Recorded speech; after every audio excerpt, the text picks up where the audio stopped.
Hello बच्चों। तो देखो जो फर्स्ट वीडियो अगर आपने अटेंड किया है तो ठीक है, नहीं तो आप फर्स्ट वीडियो पहले अटेंड करो गैस स्टेट का, ठीक है। उसके बाद ये वीडियो पे आओ, ठीक है।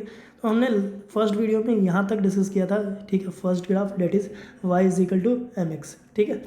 इस पर हमने बताया कि भाई ये ओरिजिन से क्यों नहीं पास करेगा, क्योंकि इसमें हम टेम्परेचर केल्विन में ले रहे हैं और टेम्परेचर केल्विन में होने के कारण -273 वैल्यू प्रैक्टिकली पॉसिबल नहीं है, ठीक है। चलिए तो हम नेक्स्ट ग्राफ की बात करते हैं, अबाउट सेकंड ग्राफ, है ना। दूसरा जो मेरा ग्राफ है बेटा वो हमारे पास क्या है, देखिए अगर मैं बात करूं अबाउट v इक्वल टू हमारे पास क्या है nRP, ठीक है, इंटू टी, और टेम्परेचर हमारे पास क्या है केल्विन में, है ना। टेम्परेचर केल्विन में तो इसको डिग्री सेल्सियस की वैल्यू से हम लाते हैं, T degree Celsius plus 273, yes और नो। तो अगर मैं ये वैल्यू पुट करूँ यहाँ पे इस जगह पे तो मैं क्या लिख सकता हूँ, v equal to nRT upon p, और यही वैल्यू हमारे पास बस t के जगह पे 273 आ जाएगी, यस और नो। तो हम क्या लिख सकते हैं प्लस 273, ठीक है, इंटू nR अपॉन p। बोलो समझ में आ रही है बात। तो ये ग्राफ मेरा कुछ देखा देखा सा लग रहा है, क्या देखा देखा सा लग रहा है, t प्लस 273, है ना। तो y is equal to m x plus c के फॉर्म में इसको मैं बोल सकता हूँ कि सर ये मेरा जो ग्राफ होगा वो कुछ इस टाइप से होगा, y equal to m x plus c के फॉर्म में होगा, ठीक है। समझ में आई बात। और y equal to m x plus c का ग्राफ मैंने आपको अभी बताया था क्या होता है, बताओ। इसमें जो स्लोप होंगे वो क्या होंगे, पॉजिटिव होंगे, है ना। स्लोप पॉजिटिव होगा, सॉरी इंटरसेप्ट पॉजिटिव होगा, और इंटरसेप्ट पॉजिटिव होने के कारण आपका ग्राफ कुछ इस टाइप का बनेगा बेटा, ठीक है। देखिए कैसा बनेगा, देखिए ये लाइन को थोड़ा सा आप इधर एक्सटेंड कर दो, है ना। अब ये लाइन को आप थोड़ा सा इधर एक्सटेंड करोगे तो आपका इंटरसेप्ट क्या होना चाहिए, पॉजिटिव। तो ये इंटरसेप्ट, ये पॉइंट कहाँ पे कट करना चाहिए, -273 केल्विन पे, -273 केल्विन पे, ठीक है। और ये हमारा स्लोप हो जाएगा, और ये स्लोप किसके इक्वल हो जाएगा बेटा, बताओ ये स्लोप किसके इक्वल होगा, यस और नो बोलो, nR अपॉन p के इक्वल हो जाएगा सर, ठीक है। क्लियर है यहाँ तक। अगर आप टेम्परेचर जो है वो डिग्री सेल्सियस में लेते हो तो, ठीक है, और इधर आप क्या ले रहे हो, वॉल्यूम, ठीक है। क्लियर है यहाँ तक, यस और नो, यस और नो, यहाँ तक क्लियर है। चलो सभी को क्लियर है यहाँ तक, सभी को क्लियर है यहाँ तक, पक्का। आगे डिस्कस करें, चलिए। हाँ तो तीसरी बात करते हैं, थर्ड बहुत ही इम्पोर्टेंट, डेट इज अगर मान लो मेरे पास एक कोई ग्राफ है ना,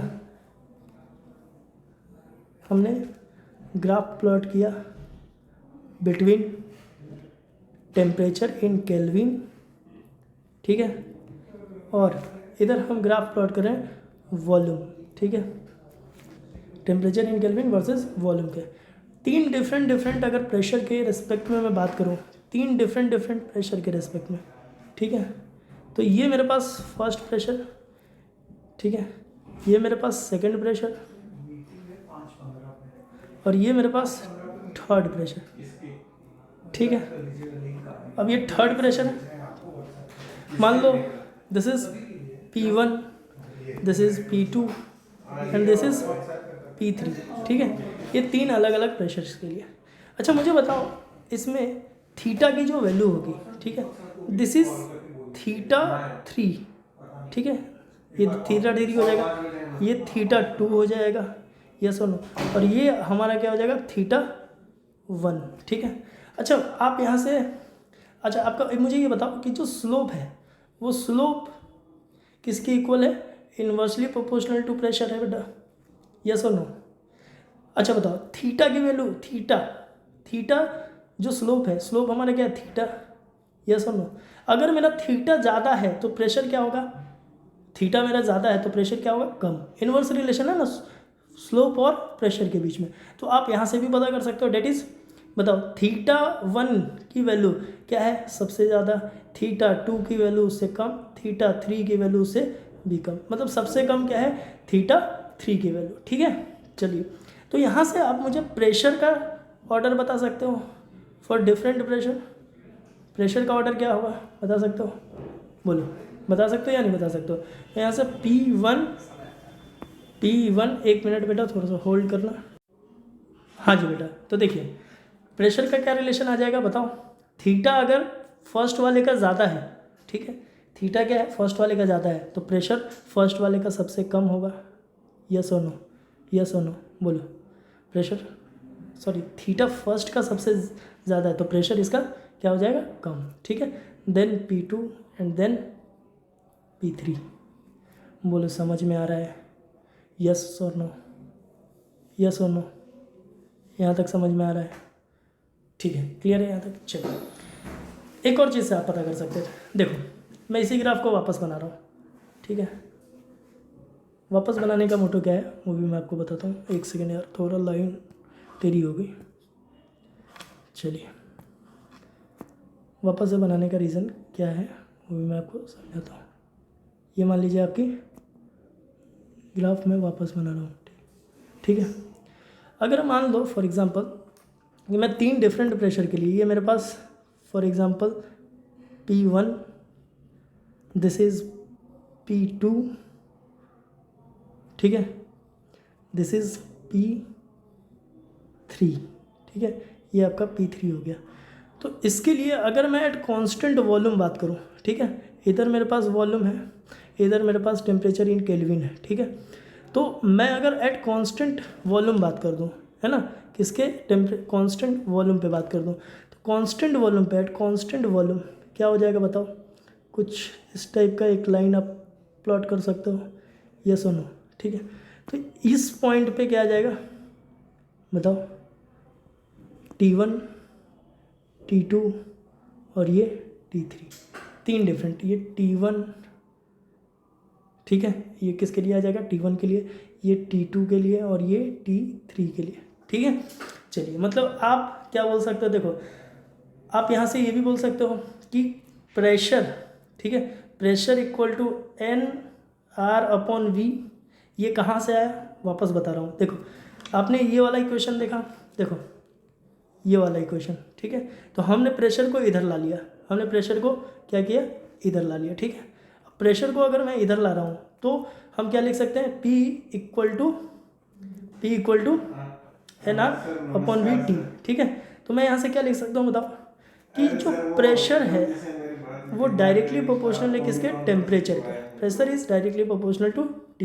तो बताओ यहाँ से T1 क्या है छोटा है किससे, T2 से, किससे T3 से, यस और नो। ये मेरे पास टेम्परेचर का रिलेशन है, ठीक है। अगर मैं यहीं पे बोलूँ आपसे कि बताओ प्रेशर का क्या रिलेशन होगा, तो सर प्रेशर और टेम्परेचर तो डायरेक्टली रिलेशन है, तो डायरेक्ट मतलब टेम्परेचर ज़्यादा है तो प्रेशर भी ज़्यादा होगा। तो बताओ प्रेशर क्या रिलेशन हो जाएगा, P1 is smaller than P2 smaller than P3, ठीक है। चलिए तो आप 2 तरीके से इसको प्रूफ कर सकते हो जैसा कि मैंने आपको करके बताया, ठीक है। तो ग्राफ्स एट कांस्टेंट प्रेशर थोड़ा सा और देख लेते हैं यहाँ पर, ठीक है। अगला है that is red on heading, that is graphs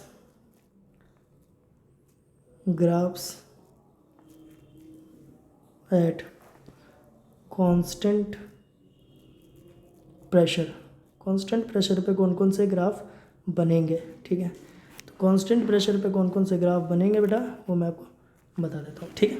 देखिए पहला ग्राफ, ठीक है, अगर मैं ग्राफ बनाना चाहूँ किसके बीच में, इधर देखो V/T, ठीक है, फर्स्ट ग्राफ,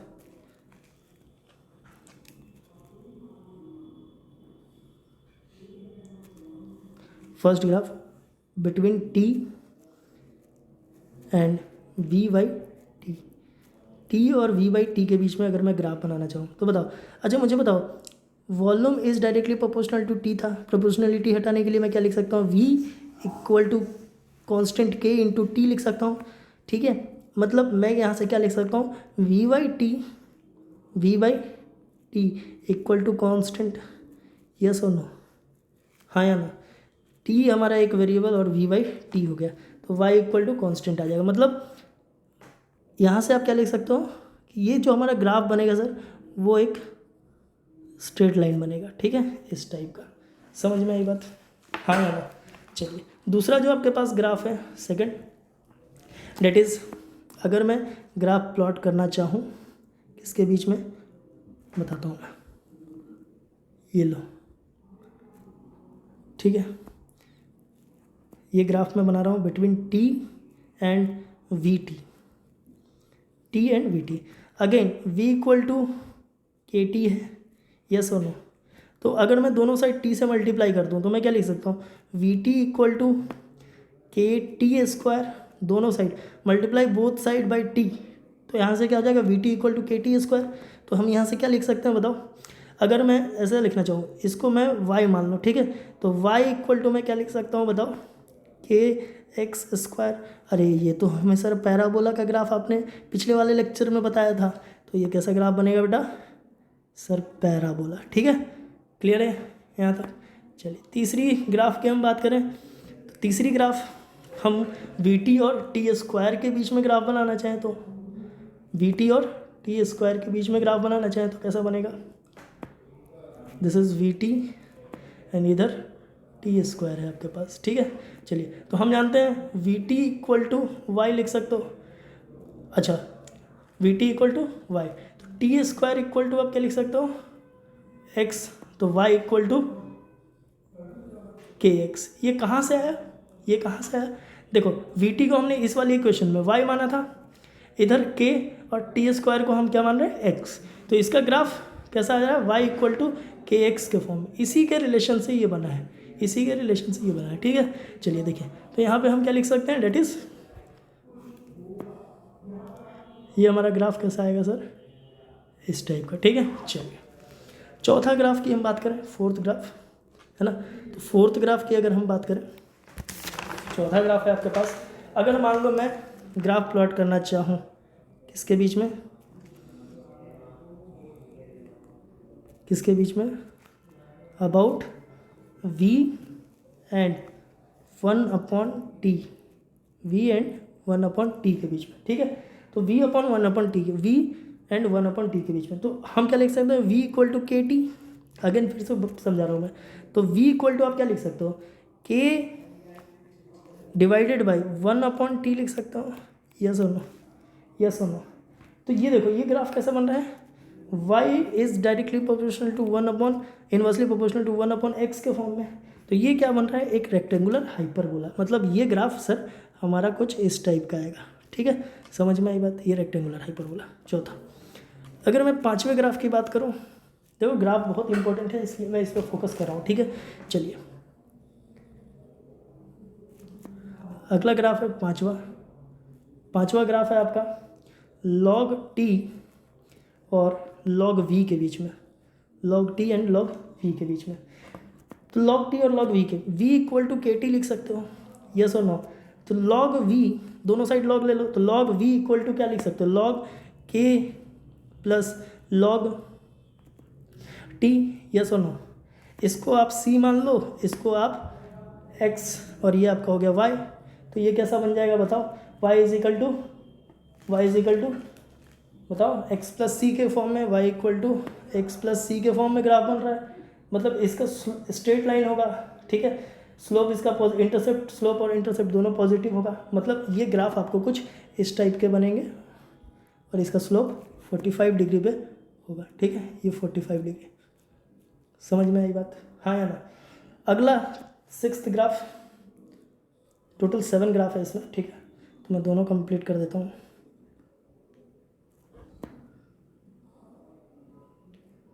चलिए ठीक है, अगला है graph v versus under root of T, v versus under root of T.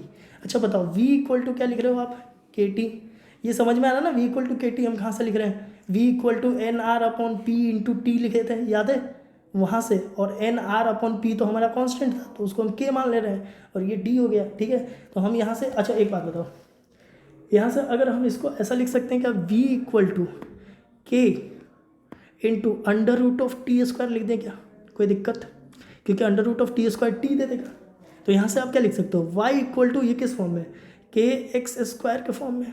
अरे ये तो सर पैराबोला का ग्राफ है, मतलब कुछ ग्राफ आपका इस टाइप का है, समझ में आई बात। ये आपका 6th ग्राफ हो गया, ठीक है। चलिए 7th ग्राफ की अगर अपन बात करें, 7th ग्राफ आखिरी ग्राफ चार्ल्स लॉ का, ठीक है। बाकी अपन नेक्स्ट लेक्चर में देखेंगे, ठीक है। चलिए थोड़ा हमारी मीटिंग है तो उसके कारण LNT वर्सेस V के बीच में ग्राफ, ठीक है। तो हम देखो y इक्वल टू क्या लिख सकते हैं बताओ, के टी लिख सकते हैं। तो v इक्वल टू हम क्या लिख सकते हैं बताओ, के ई टू द पावर LNT लिख सकते हैं क्या, यस और नो, एक्सपोनेंशियल ग्राफ। तो ये किस फॉर्म में, y equal to k into e to the power x के फॉर्म में है, मतलब ये ग्राफ हमारा एक्सपोनेंशियल ग्राफ आएगा, और वो ये ग्राफ कुछ इस टाइप का आएगा, ठीक है बेटा। सॉरी स्ट्रेट लाइन नहीं आएगी, इस टाइप की आएगी, ठीक है। चलिए तो ये आपके पास टोटल 7 ग्राफ थे चार्ल्स लॉ में। अगले बॉयल्स लॉ के भी कुछ ग्राफ देखेंगे, है ना, 6-7 ग्राफ। फिर अपन अगला लॉ पढ़ेंगे गैलुकस लॉ, उसमें भी अपन देखेंगे, ठीक है। चलिए तो आज के लिए इतना ही, लाइक कीजिए, सब्सक्राइब कीजिए वीडियो को, है ना, चैनल को भी सब्सक्राइब कीजिए। चलिए थैंक यू सो मच, और ऐसे ही पढ़ते रहिए, रिजल्ट लाइए अच्छा, ये हमारी दुआ है आपसे। थैंक यू, बाय बाय, ठीक है बेटा, चलिए मिलते हैं।